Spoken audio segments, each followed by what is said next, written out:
একটা ক্লাসের শিক্ষক কিছু ছাত্রকে পড়াচ্ছেন। তিনি বোর্ডে লিখলেন যে ৯ × ১০ = ৯০। তার ঠিক ওপরে লিখলেন ৯ × ৯ = ৮১। এভাবে তিনি নামতা লিখতে লিখতে শেষে লিখলেন ৯ × ১ = ৭। তখন ছাত্ররা ঠিক যেভাবে দেখছিল সুন্দরভাবে, ঠিক সেভাবেই হাস্যকৌতুলভাবে মানে হেসে উঠল আশ্চর্যভাবে যে শিক্ষক ভুল করেছে।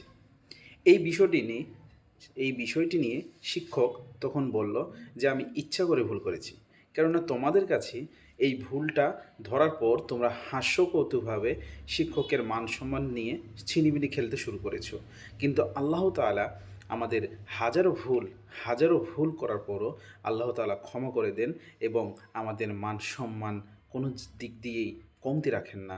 আল্লাহ তাআলা সব কিছু সঠিকভাবে মান সম্মান মানুষের মর্যাদার উপর নির্ভর করে তাকে সম্মানিত করে থাকেন।